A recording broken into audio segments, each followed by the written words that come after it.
we're very inclusive of people. We wanted, people to come along and to feel part of it. And it was this whole thing of like, oh, everyone's in Spiral Tribe. The music, the lights, the drugs, the people, the attitude. Yeah, I was definitely spiraled. Hello, ravers. This is the Bureau of Lost Culture. I'm Stephen. It's summer, and that means it's the Summer Festival, at least here in the UK. Actually, I'm not a raver myself. I'm not even much of a festival goer these days, unless I'm treading the boards. I've served my time on both sides of the artist's enclosure over the years, but a combination of the British weather, the crowds, and general softiness has rather put me off. But that is not true of my guest today, past, present, and future, as you'll hear. A couple of months back, I had Aaron Trinder on the show to talk about his documentary, Free Party, A Folk History. It's a wonderful, poignant memoir of the free festival and party scene of the late 80s and early 90s. And one of the main participants in that film and in that whole scene was the People's Sound System, the techno DJ collective and provocateurs, Spiral Tribe. And Marc Angelo Harrison, one of Spiral Tribe's original founders and still main proponents, joined me to tell some of their story personally and his own story. The rest of it is in his book, A Darker Electricity, which he has put out with the uber cool electronic music publisher Velocity Press. It's a rollicking, rumbuctious, beautifully written testament to a deeply countercultural spirit and time. If you're on the road this year or heading out to the festivals, he's also recorded an audiobook version so you can listen along. And you can listen to some other episodes of the Bureau of Lost Culture while you're at it. They're all collected at bureauoflostculture.com, where you can also get in touch, as Jenny, Kate, Ian, Peter and Robert recently have. Thank you to them. Join us at our own Festival of Counterculture. But in the meantime, let us enter the spiral, where amongst other things, with Marc Angelo Harrison, we're going to talk about techno, squatting, sound systems, Ladbroke Grove, doing things for free, police brutality, keeping your integrity, New Age travellers, Castle Morton, and the power of the bass.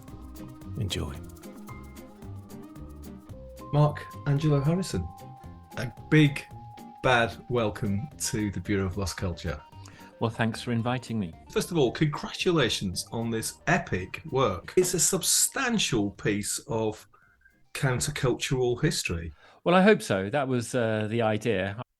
Even if it is through my eyes, from my point of view, this is something that has been marginalised for too long. Every history is from a person's point of view, is it not? So this is your history, but then in terms of this story, you were there from the beginning, and a writer, so probably one of the better people to actually record their point of view in their history. There is a certain tension between, what's one's own experience, and especially in this case where it was about my journey with a collective and building community. So it was quite an interesting tension to give my point of view as a visual artist, not a DJ. There's a very funny, I thought it was very funny anyway, little piece which you penned about yourself on the sp23.org website. And I thought I'd give the listeners a little taste of this because it gives a little taste of you and a bit of your writing. It says, after a 5-minute career as a cleaner at the Gillette shaving foam factory in Reading, Marc Angelo Harrison put down his bucket and mop and picked up a pen and a bottle of black ink. He jumped on a train to London and fell in with a nocturnal crowd of DJs, musicians and artists. Wherever he went, he carried his pen and would often be seen scribbling ideas, sketching designs into one of his tattered notebooks. Momentarily after finding a job at a printer's on Ladbroke Grove, a very countercultural street, of course, his life stabilised into a flatlined 9 to 5. He was doing well, having just accepted a promotion from T-boy to photocopy operator. But life was about to deal him an unexpected wild card. Now, why don't you take up the story from there, Marc? Because we're going to hear about Spiral Tribe and, or as you describe it in the book, the origins of the Spiral Tribe sound system. What about the origins of you and how you came to be part of the trinity of people that got this thing rocking and rolling? It was difficult writing a book with the title The Origins of. It had to be plural because obviously in real life there's so many little threads that interweave and bring one into a particular place or inspire one into a particular direction. But you have to choose some kind of starting point. For the book, I chose leaving Manchester. I was squatting there in Hume. I think most of that's been demolished now. It was a sort of semi-abandoned housing project built in the 1960s. I was literally 2 minutes walk from the newly built hacienda. It was more of a sort of community and arts cultural space rather than the super club that it became famous for a little bit later. So I used to inhabit that place, sort of waiting for something interesting to happen, because a lot of the time in the early 80s, it was empty. Round about 87, 88, it took us all by surprise when acid house and ecstasy suddenly appeared on the scene one night. I mean, nobody seems to be able to solve that mystery and how that all sort of came together, but it literally did happen overnight. Can you still remember your first experience of both those I things? remember it as a Wednesday, funnily enough. It probably wasn't, but I have this sort of very clear memory of just going to the hacienda. There was something imminent. There was something in the air. One really did feel that the bass lines were getting deeper. The rhythms were getting more exciting. That there was something on the pirate radio waves, because obviously the BBC and mainstream commercial radios at that point had no clue of what was actually coming. I was completely mystified as to where this amazing new drug that just sort of took you up through all these various levels of consciousness into this completely new space, where a very crowded, very mixed working class crowd of people could feel for first time probably in their lives a Yeah. sense of collective community, empathy for each other. And it was a real glimpse into a possibility of how life could be, and accompanied by the most amazing new sounds and huge bass beats, things that we'd just never experienced before. It was a Wednesday night. A wet Wednesday night, probably in Manchester. I mean, that's actually interesting in itself, isn't it? Like this kind of extraordinary synergy of the drug and the music, as though they were made for each other. And there's something you mentioned something then which I want to come back to, because you said working class, and I think that in terms of counterculture, what's really interesting for me about this story is that if you see this as the second Summer of Love, you know, it's been called that, hasn't it? But the first Summer of Love, not exclusively by any means, but a lot of the players in it were actually middle class or even upper middle class. You know, that's not a critique, by the way, as it's often used as such, but it just happened to come from that part of society. This was a different thing, actually, altogether. That's what it seems to me. When you say first Summer of Love, you mean the 1960s, yeah? Yeah. Yeah, 1970s. Well, I grew up in that period of time. And I used to go to the very first Stonehenge free festivals when I was a teenager with my brother. And I think you're absolutely right. What happened with the second Summer of Love, with the 1980s and acid house, was that there was this integration of culture and love of music that I think had been pioneered by the dub sound systems, the reggae sound systems. Yeah. And that was very, very important, because those were the only crews prior to that that were in any way interested in delivering the bass that was required. Yeah, London was hard then, and obviously it's even more expensive, and the gentrification has gone through the roof there. But I mean, it was just as bad for anybody like myself, who was struggling to make a living. I was doing laboring with my brother just to make ends meet. Paying rent took up most of our income, which of course it still does. And going out in London, was also equally sort of expensive. And of course, the licensing laws weren't quite as flexible as they are these days. And the real source for most people then was the pirate radio stations.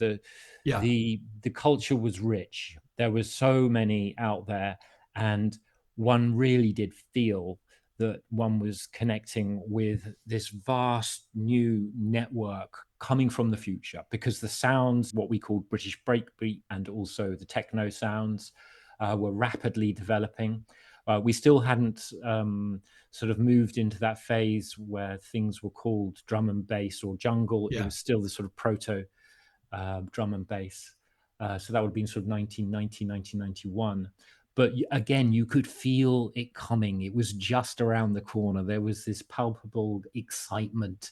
I made a lot of new friends, having just moved down from Manchester to London. My next door neighbors, people like Debbie, Chris, and others.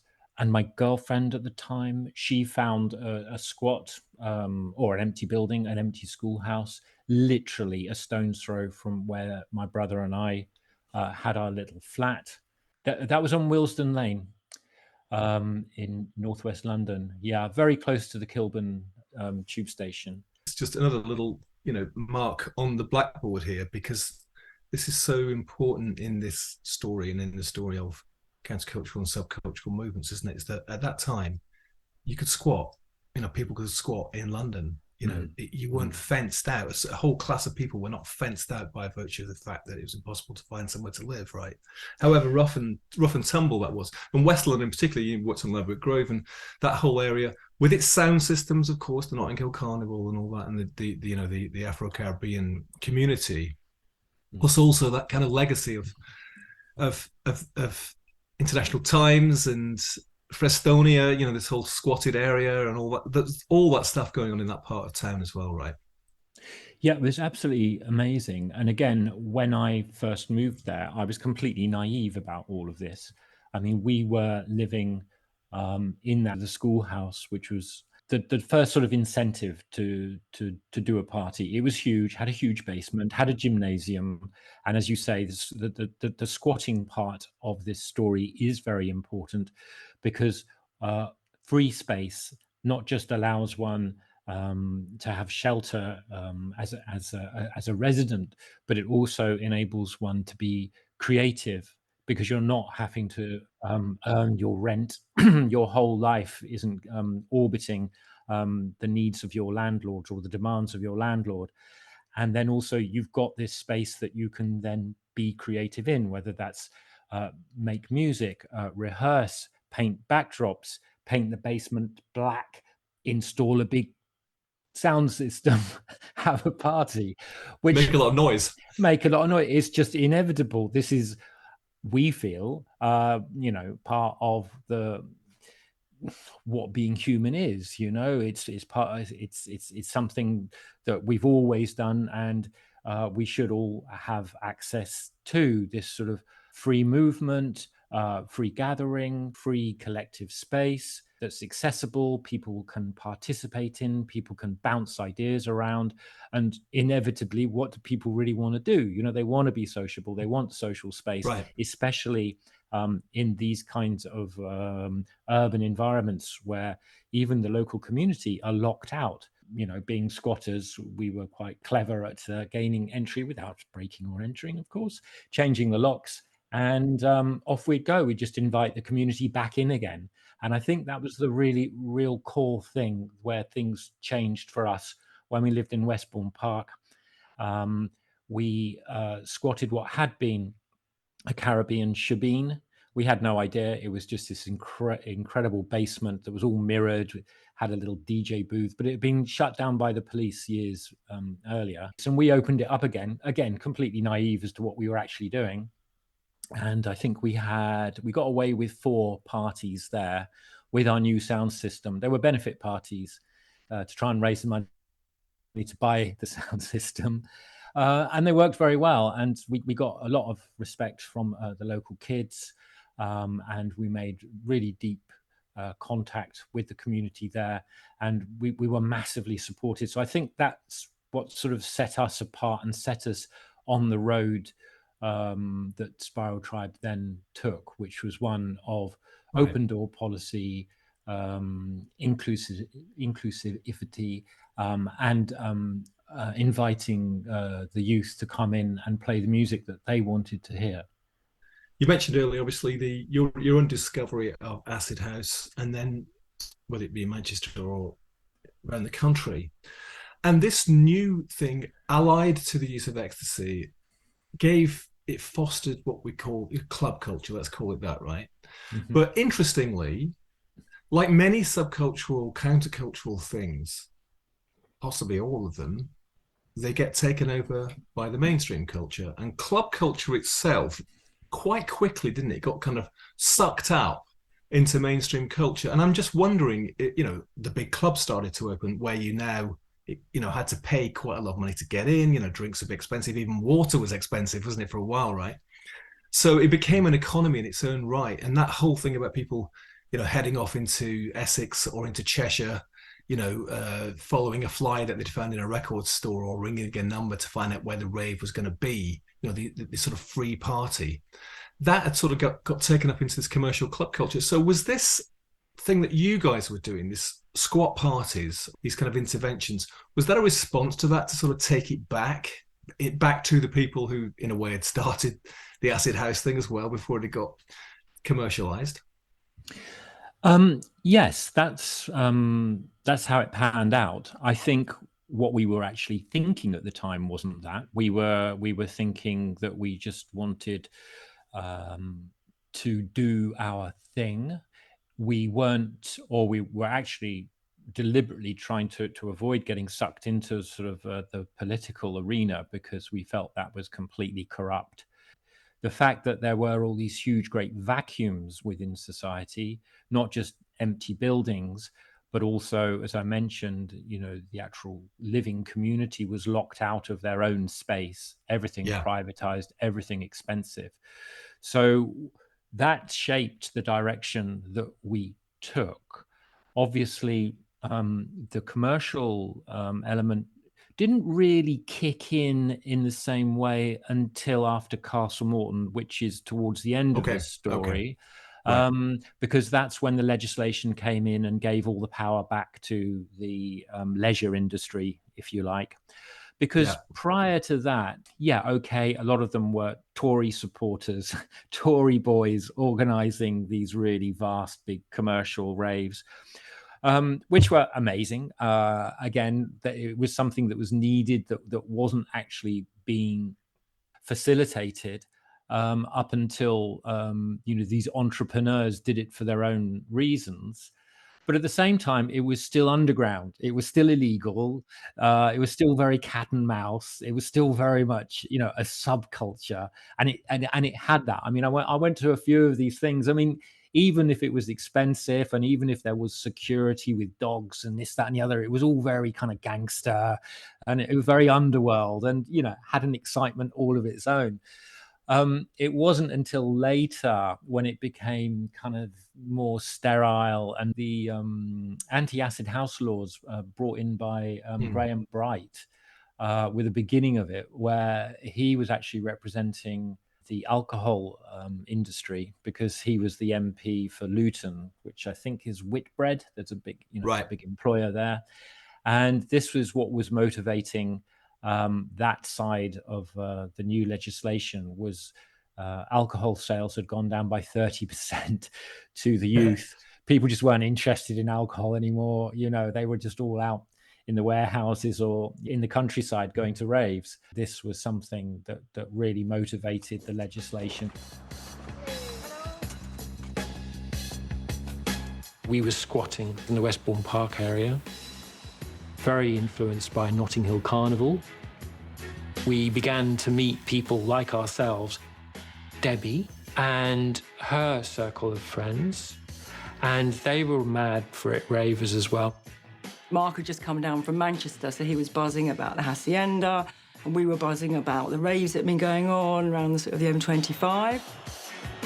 We weren't rich and the nightclubs were expensive. It was this kind of whole frustration of not being able to go out raving anymore. You know, the one thing blocking all of us having any kind of community is the fact that people can't pay the rent. To have a squatted space or a free space is a really important thing. I used to go to mutoid waste parties.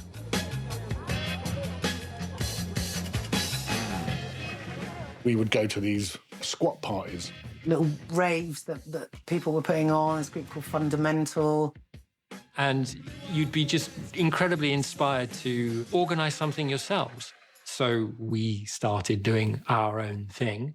Let me leap backwards a bit, because the other bit of your of your little bio, which I started off reading, that, you know, which got you to the printers. This is how it ends. It says, one night while alone and working late, he, that's you, became curious about a new industrial laser copier that had recently been installed in the Printworks basement.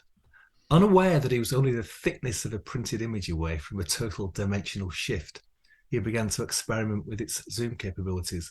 And while digitally exploring the image of an ammonite, he became sucked into its logarithmic spiral. To him, a symbol of life, evolution, and chaos. The next day, he didn't return to work, choosing instead to throw himself into a new project, something he called Spiral Tribe. That's terrific. And that is the birth of it, is it all? I can see you in a basement in the Ladbroke Grove, punched over a photocopier. I'm glad you relate to that, because that was kind of difficult to express, because yes, it was a total dimensional shift, and I was doing a lot of raving, and so, you know, I was sort of usually exhausted and sort of on some kind of Let's say you're primed. Yes, I was primed. And yeah, working on this which was very new technology back then. Yeah. And also having the ability to be able to print as many flyers as I wanted, because this is part of my training as a new employee there. Yes, that moment where I just explored the dimensions of a two-dimensional photograph of an ammonite, which in itself is a spiral, which is in itself not just a symbol of connecting and a symbol of evolution and of our ancestry. So it kind of connected everything simultaneously. And it was a great revelation that really just knocked me sideways for whatever reason. Having always been a graphic designer and always loved to write, the words spiral and tribe came to me stimulated by this moment, this interconnectedness of everything that for some reason had never occurred to me up until that moment. Really laid the foundations of what we would be, and that would be the People Sound System, to have open access, to be super inclusive, free, or trying to be free. I mean, we did do a lot of benefit parties and things, you know, £3 in, maybe £5 in, if we were lucky, or pass the bucket, you know. And we gave everything away, all my artwork, that was all done for free. You know, it was very important. So before personal computers and before mobile phones, we were going viral weekend to weekend, because nobody was really doing it like we were, you know, sort of using our creativity, whether it's the graphics, our flyers, our events, the music, everything we were doing, we were gifting, we were giving, we were inviting. And I think that was very important. Tell me about your sort of compadres in the birth of the tribe, and also really, it's quite interesting for me to know if you had this sort of, let's say, a musical policy, or was it just you just all liked this music and that's what shaped it, you know what I mean? Because you got this very distinctive sound as well as the graphics as well. So tell us about the first tribe, as it were. Well, we came together, as I mentioned earlier, at the schoolhouse, and the original people, or the people involved in Spiral Tribe in say the first year, came and they went. The people I work with now are people who have done the distance all the way to sort of 30, 2 years later to this point. But having this open policy was very important. So people could just sort of wander in, they could help out, they could be inspired, they could, participate. That's more obvious in, say, the DJ policy. And we have got this reputation. I'm not quite sure where it came from. I think it was Harry Harrison started this rumor, actually, with his book, Dreaming in Yellow, the DIY story, that Spiral Tribe played the super hardcore kind of sound of nosebleed techno. I think I'm clueless as to where this rumor started, because we had a very open and eclectic musical policy. It really varied. When I first met people like Debbie or Xander, my brother, and I first met Debbie and her friends who were part of the very first crew of Spiral Tribe.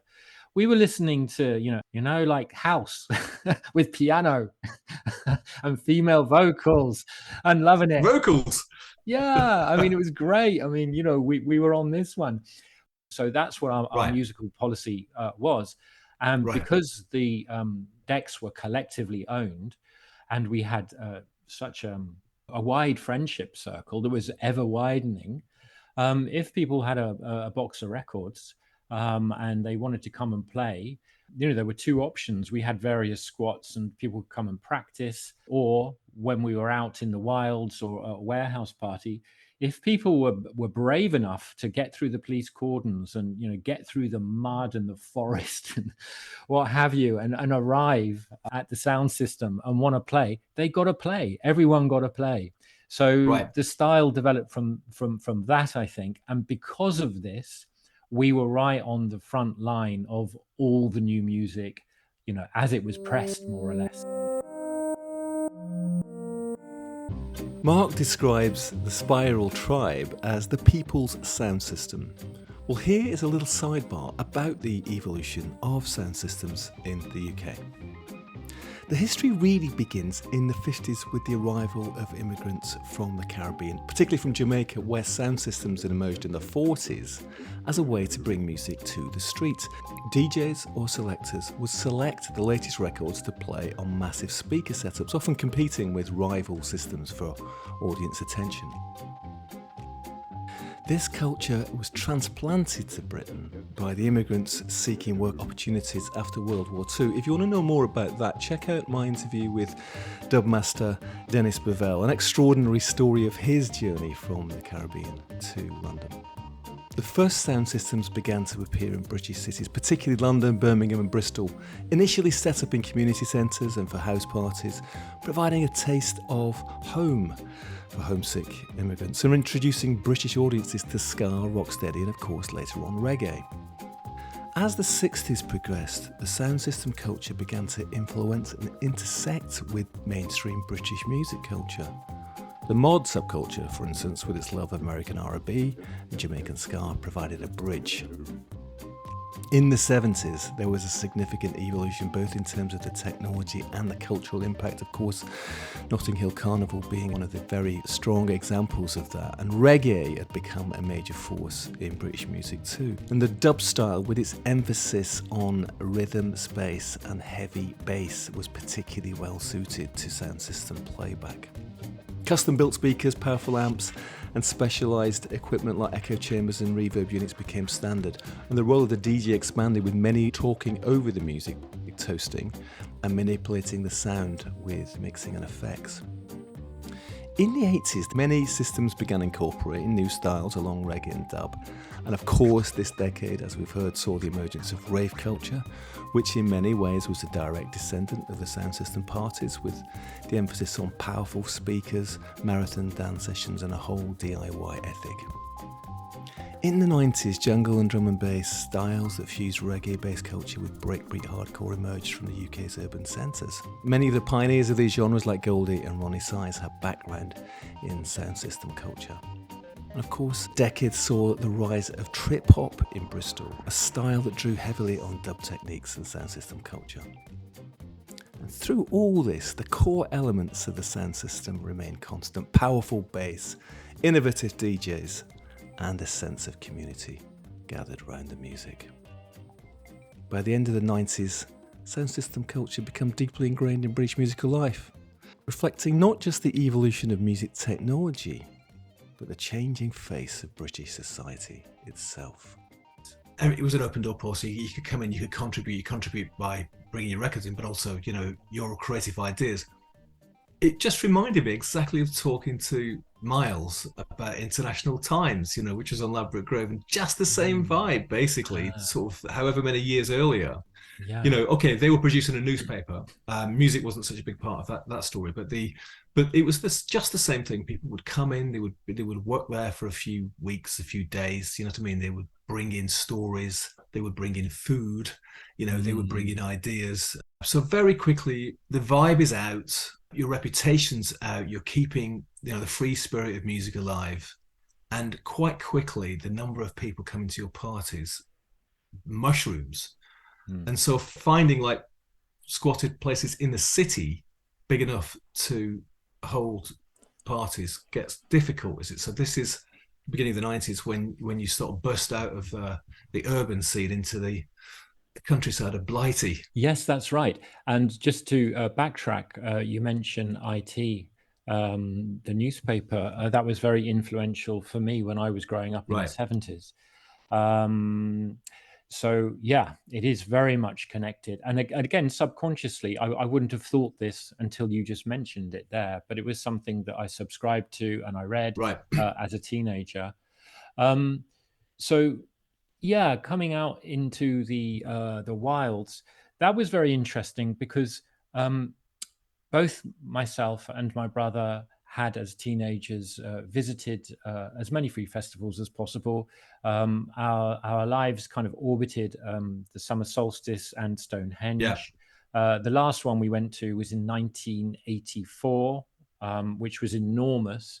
And that was the year before the awful events of the Battle of the Beanfield, where the police attacked the peace convoy traveling from Green Common women's camp to Stonehenge. We were sort of prompted by a punk who we met in one of our big warehouse parties in Hammersmith, gave us this festival list. And it was more a kind of wish list because this would have been in 1991. So not much had really happened unless it was super secret since 1985 and the Battle of the Beanfield. It had been really on top, very, very brutal oppression, not just by the police, but also by the military of all things Traveller, all things Free Festival, all things Acid House, etc. Once the warehouses in London had just got too small to contain the number of people that were coming, we thought, well, yeah, summer solstice is coming up, Stonehenge is coming up, let's do it. We were very inspired by DIY, the sound system. I think it was more or less the weekend before Chipping Sodbury. We went out there on the Sunday and we saw them in action, and we thought, yeah, this is where we need to be. We need to be outside, connect with nature, and bring the urban youth with us because they'll fucking love this. It was a really interesting step in an interesting direction. Yeah, we decided this is what we're going to do. We're going to follow this festival list. But we very quickly realized that not many people were doing the same thing. I think on the solstice, because it was completely surrounded by cops, security, razor wire, you name it, it was impenetrable. It just wasn't happening. We ended up on an ancient drove with the horse drawn, with DIY and with other sound systems, a few miles away. I mean, probably half an hour away at Longstock. It really opened our eyes to the sort of nomadic lifestyle on the road. And so we didn't go back to London. This was our sort of great awakening as the solstice dawn broke, watching the sun come up. And we realized that we just weren't going home. or maybe we'd always been nomads because we didn't really have a home. You know, we were already quite mobile and just squatting different venues. Sounds in a way like you're coming home, in fact, actually. That's nicely put. Yes. So we went to Stony Cross the weekend afterwards, which was just half an hour down the road in the New Forest. But nobody was there apart from the horse-drawn, and the horse-drawn travellers were a very important part of our story, because even though that they looked very sort of romantic and picturesque in their painted bow-top wagons and the horses, and, you know, the kind of very slow meandering through the green lanes of forgotten England, they were fucking hardcore. They like their techno. So Right. yeah, it was only us and them, more or less, and some friends from Winchester that showed up there. And it turned Right. out that the reason was in 1986, the police had again attacked the travellers at Stony Cross. They'd basically entrapped them there. They'd even tried to put all their kids into care, Right. etc. They confiscated all their vehicles. They left them homeless. It was another atrocity committed against the traveling community, and so that's the reason it was just us and the horse-drawn at Stony Cross. So that was a bit of an eye-opener. We began to realize that the territories that we were moving into, there was a vacuum for very good reason, but we weren't exactly clear what. That would become apparent later. Let's set a bit of context as well for anybody listening who's not so aware of this stuff, and I'm not that aware of it myself. But Mark, just paint the picture, because this is the time you talked about the Stonehenge Free Festival, which was the kind of big one, and Stonehenge obviously is a kind of a mythical and, you know, symbolic place for people, all sorts of people in this country. And the festival, which has been going on there for many years, and then in 1984, you know, the authorities, as it were, want to stamp it out for lots of reasons. But you have these communities of travellers. Now, we know what we might call the Roma, the old school travellers. You've got what you're talking about, the horse-drawn, and then there was this new to me anyway, a sort of tribe of what we call New Age travellers, right? Who, again, were going from free festival to free festival, maybe wintering in Wales, you know, out of season. But set the scene for that, because there was this whole countercultural rural thing going on, which the authorities were threatened, alarmed by. It's actually a very big question, that one, and I'll try and give you the different angles on it. Just the term, I think, New Age traveller, I'm not sure who coined that, but I get the feeling that was coined by the newspapers. I think we could rewind to the peace convoy and the anti-war movement, Greenham Common Air Base, which I've already mentioned, which was the sort of epicenter of a new wave of feminism, gay rights, anti-war, very, very powerful feminine force rising. My mum actually was one of the Greenham Common women who encircled the military base to stop the American cruise missiles coming in. There was already a huge amount of opposition from, you know, the militarists, the government, the establishment, to this group of people, because it really was breaking away from the norms of social control. The people I've met who were already on the road as travelers were normal people who, for one reason or another, wanted to opt out of living in especially the urban landscape, escape rents, to get into the countryside and to live a different life. There is a kind of mythology and a romance that people have always lived beyond the edges, outside the boundary walls of normal society. And it really is that kind of sense when you go to a free festival or to one of these outdoor parties with the traveling community. But at the same time, a lot of people that were on the road had just got on the road. You know, they might be new to the road. They just got themselves a van or a truck, and they were equally welcomed as we were. this sense of the free festival community that had always existed, or had always had the potential to exist, and that everyone that came there was helping make that happen just by being there, just by having their feet on the dance floor, just by parking up Right. and taking the space. And so I think a lot of this kind of labeling people into different groups is kind of misleading. It's the same when we were playing the music. We just thought of it as music, really. I mean, there were some very kind of roughly outlined genres, acid house, breakbeat, techno, especially the sort of Belgium style RNS techno.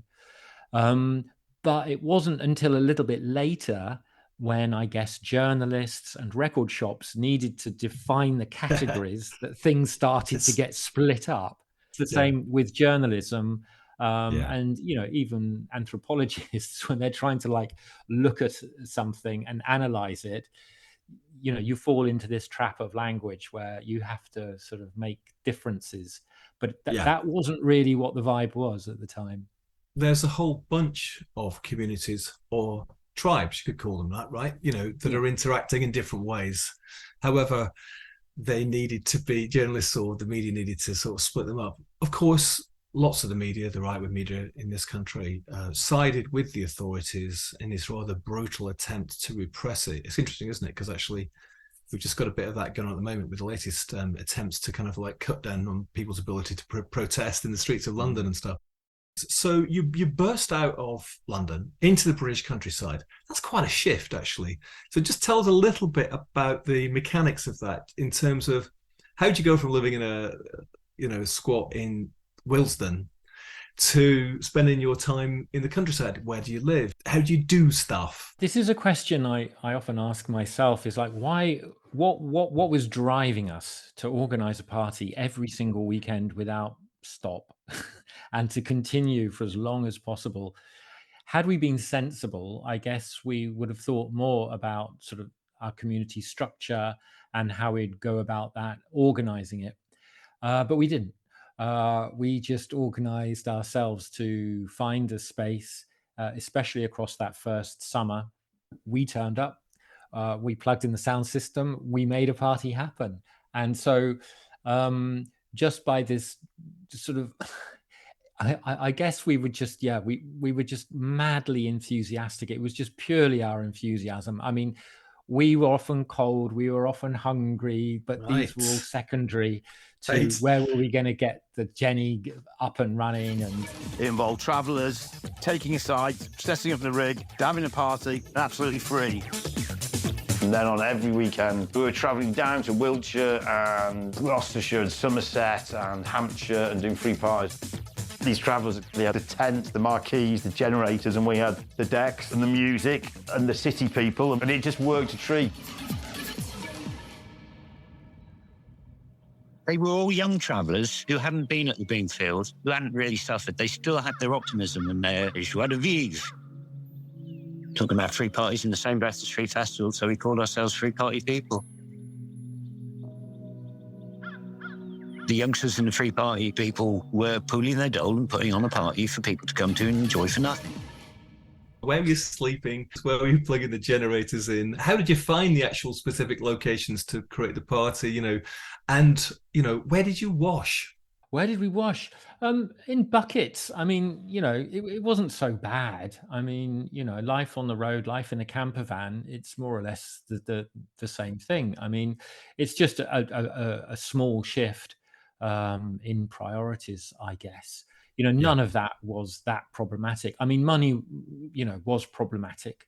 It wasn't until sort of a few parties in that Ixie and Ness from the Horse-Drawn pointed out to us in disbelief that we weren't collecting donations, and so they got on the case and went around with a couple of decorated buckets and got money together for fuel and food and what have you. But it was always a huge struggle.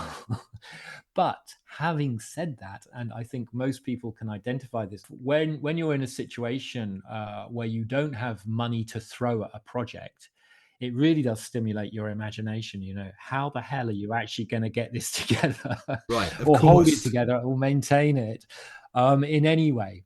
And so we were always living on our wits. I think this was great exercise creatively. Massive amounts of youthful energy and creativity as well, right? A friend of mine said to me the other day, a long-term friend of mine, he said, do you remember eating when we were in our 20s? And I was like, no, I can't remember ever eating in my 20s. I must have eaten, but it's just food. It was way down the list of priorities.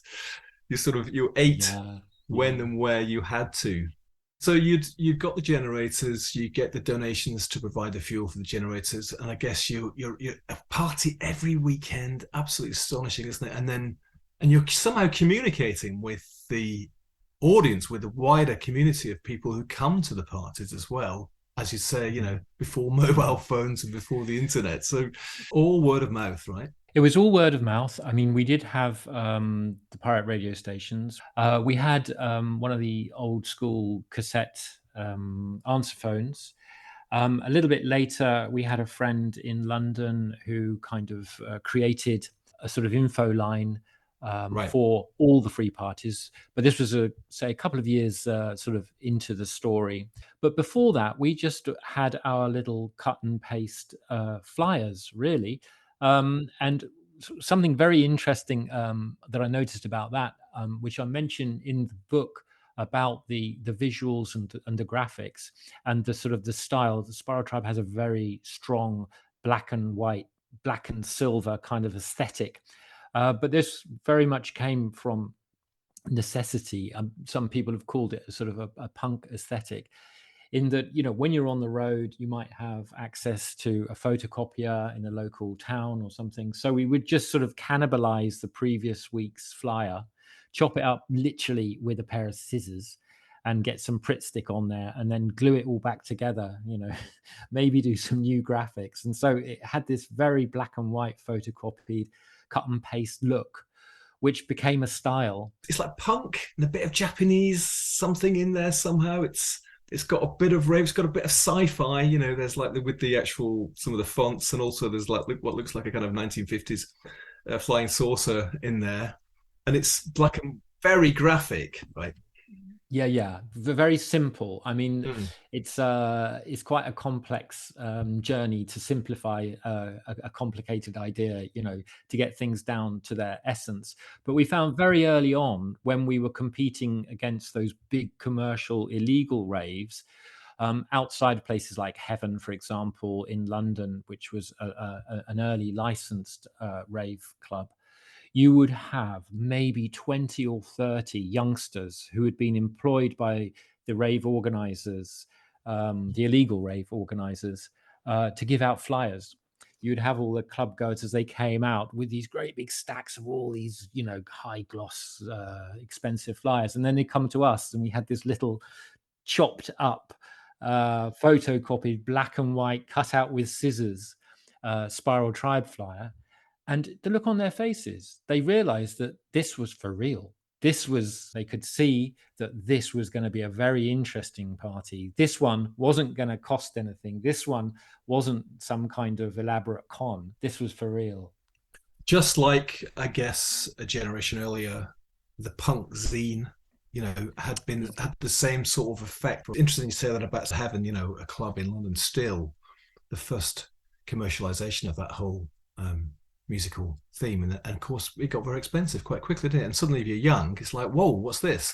So kids were coming out of the city for the weekend to come to find where you guys were, down on some common somewhere in Western England, and then coming for the entire weekend and letting rip. Once the youngsters had realized that there was a world outside of the claustrophobia of city life, especially in London. As squatters, in a way, we had a certain amount of freedom, in that we had a different attitude, whereas, of course, a lot of kids were grown up in that environment and didn't really have the same opportunities, or didn't feel like they had the same opportunities. And so when they discovered that you could just go against the grain and just say, just stick your fingers up to authority and the establishment that was very oppressive. We started to become kind of more self-conscious of these things. I suppose people might say we started to become radicalized. It started to become clear to us exactly what the problems were with the authoritarian and oppressive regime we'd been born into. And that was amplified in contrast to the freedom of the free festivals and the free parties. Yeah. It really threw a bright light onto just how severe that regime actually was. And then, of course, once you started to get the hostile police presence, that amplified it again, because all the time, I think for the first year at least, the police loved it. I mean, they didn't have a problem with it. Have a chat with them on the door. They'd just been sent down to keep an eye on things, and as far as they were concerned, it was a nice evening out. It was. It's funny you should say that, because I interviewed one of the Greenham women, Talia, for this show a couple of years ago now, actually, and she said exactly the same thing at Greenham. She said at first the police were happy to be there. It was a nice number, and they'd be chatting with the women. It's all very friendly. It was the media that turned it, and of course, the legislators who actually brought in different kind of police and different kind of policing. This oppression and authoritarianism started to affect you guys, because of course you're playing week after week and you're getting more and more popular, right? And also you've got this, let's call it political or radical spirit, which is seen, particularly at that time, as being a big threat. So you start to get clamped down on, and then let's fast forward, Mark, to this dark spot, the Castle Morton Common Free Festival. Just tell us about that and the Spiral Tribe's role in that. We have to rewind to a few weeks before Easter weekend. We were in Acton Lane in London, in Park Royal. And we were attacked by the riot police. Not just attacked, they surrounded the warehouse and they laid siege to it. They wouldn't let people in, they wouldn't let them out. They were determined to just beat everybody up. We were very shocked and emotionally and physically bruised after that. They destroyed our sound system, smashed up the decks, destroyed everything. Well, we decided that we were just going to go and lick our wounds. So we went to Wales, which was somewhere that we, just relax and get our thoughts together. We were there for a week or so, wondering whether we should go to. Then we got a phone call from some friends who were at the front of this 36-mile convoy coming down from the displaced Avon and Somerset Free Festival, because the police had apparently given them a site on Castle Morton Common. So we thought, okay, we didn't quite believe this, but when we arrived, just by pure coincidence, we arrived at the head of the convoy. The police were all like smiling, waving everybody on. We were filtered into the head of the convoy, and we got onto Castle Morton Common, set up like anybody else. There was, lots of sort of anarcho-punks. There were lots of ravers. It was fantastic. It was a really good vibe. But then somebody fired a distress flare at the ever-present police helicopter. And it was at this point that the media just turned on the whole thing. And suddenly Castle Morton was full of human excrement, needles, used tampons. We were butchering farm animals alive and eating them. Complete bullshit. And it was amazing how it had just suddenly turned. Of course, there was a mess. Some of the people weren't as conscientious as others at tidying up their litter. We stayed till the very end, completely cleaned the site, and we had the music on. But we didn't have a very big sound system because the police had destroyed it, a few weeks earlier. But what we didn't realize, of course, was that there was already a plan in play to arrest us and try and sort of pin this sort of the responsibility of Castle Morton on us. It was a 2-year process before we actually got to court. We were banned from doing parties. We weren't allowed to leave the country, all of which we ignored. Of course, we went to Europe and just continued. We started the Technival movement there, and things just got bigger and bigger and bigger. So in that 2 years, we weren't idle. You were described as the criminal ringleader who'd helped mastermind Britain's biggest ever illegal rave. That's right. That was part of the prosecution's case against me, mainly because of what I'd written. This was all part of the case against me. I think it was just because I was gleeful in my writing, and also very satirical and very anti-authoritarian. So when it does come to court, it gets kicked out. There isn't the case. It's not just that you had some expensive lawyer who got you off. I think there's a general feeling, as there had been earlier, say, with the arrest of the Rolling Stones at the end of the 60s, that I think there's this famous peer who used the phrase, "You're trying to crush a butterfly on a wheel." There was a recognition, wasn't there, by fair-minded folk from all sorts of backgrounds that this whole thing was absolutely ludicrous. Yes, absolutely. Actually, the chief of police from that area, he was the star witness for the defense. I think he went against the wishes of his superiors. I think he was old school, community minded guy. He stood up for the truth in the end, and I think shocked the establishment, because he warned me at the very first court hearing that we were being stitched up. This is a political stitch up. And he wanted to make it very clear to me that it was nothing to do with him or his local police force. So, yeah, I mean, very interesting that there was this divide.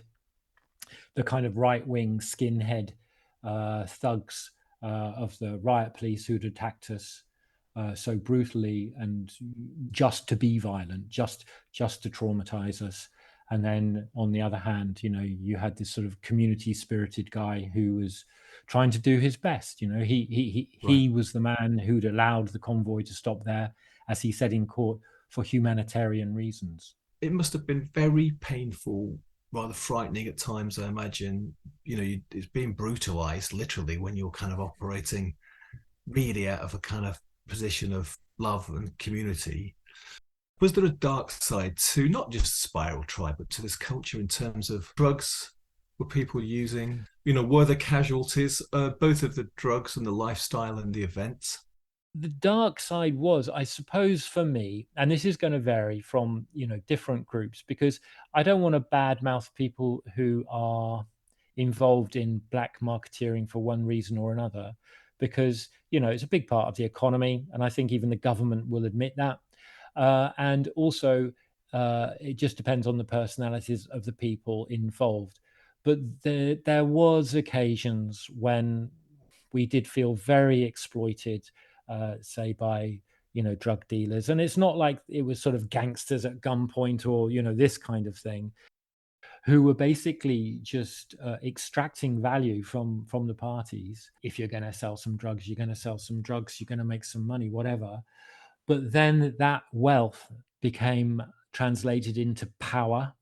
And when that happens, that becomes very divisive. And especially when you're putting on free events and everybody is on the edge of burnout, putting all their creative energy into something, and then somebody is profiting from that. For me, that was, a couple of the darkest moments were along those lines. And I think this is a microcosm of the capitalist system that we actually work in. And I'm sure that the people involved, they were kind of completely unaware of the gravity of that attitude. And fast forwarding massively, as a consequence, during these 2 years, you do head off into Europe and you get a welcome there, right? All sorts of very positive things actually then start to happen, but sadly outside these islands. There was the Technival movement, and it was actually Debbie from Spiral Tribe, one of the early originators, along with me and my brother and Simon, who came up with the whole concept and the name Technival. People got it the minute you uttered the word. It was, a festival, a carnival of techno. And we were very lucky that the French embraced this massively. It was absolutely huge. Not only the warehouse parties, but also the outside parties, the technivals. And from that moment on, things really began to change. The scene became huge, fashionable. Everyone started shaving their heads and wearing combat fatigues. Everyone was buying sound systems. Technivals became these kind of like, almost like sort of techno village fates, where, you know, the community's coming together, you're picnicking, you're you're listening to music, you're dancing, you're sharing your food, you're sharing your records, you're sharing your equipment, your ideas, everything like this. It was very much Sounds quite nice to me. Exactly. It was beautiful. And I really love those early technivals. But when you're inviting, you know, X number of other sound systems to come and join you, which we always did because we had this very inclusive atmosphere, there's more of a competitive edge, should we say. So people would go for the biggest sound system, the loudest sound system, the hardest music, more of a sort of sound clash. The escalation and the size and the volume and you know, the vibe did change very rapidly, just as it had done with our early parties and moving out into the country. It became an international thing very quickly. I will say our nomadic lifestyle was very, very useful. It really sort of connected across borders. You know, people could just like leave whatever they were doing and come and travel with us. A lot of people didn't really know the country next door. And so it was, again, something that was much needed, because that is the source. You're in Portugal as we speak today. And where are you and where's Spiral Tribe? Well, we're all over. Basically, I think most of us are now living in Europe. We managed to escape Brexit. You know, my life, you could kind of chart my life with sort of a map of gentrification. You know, I was in Berlin for 5-6 years before I came here. Before that, I was in Marseille. Each of us now are working as artists in our own right.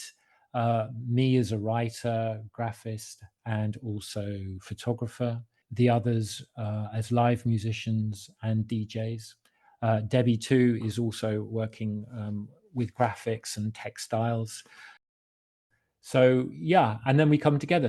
You have kept the spirit of it. You've kept the countercultural spirit of it, which I think is quite unusual. I was thinking about something like Burning Man, for instance, which emerged as a spontaneous happening, but has become, inevitably, I suppose, has become a commercial operation. And you've largely resisted that. Even as you've got older, I think in some ways it's more difficult, some of this stuff, to keep that spirit as we get older and other life pressures come to bear.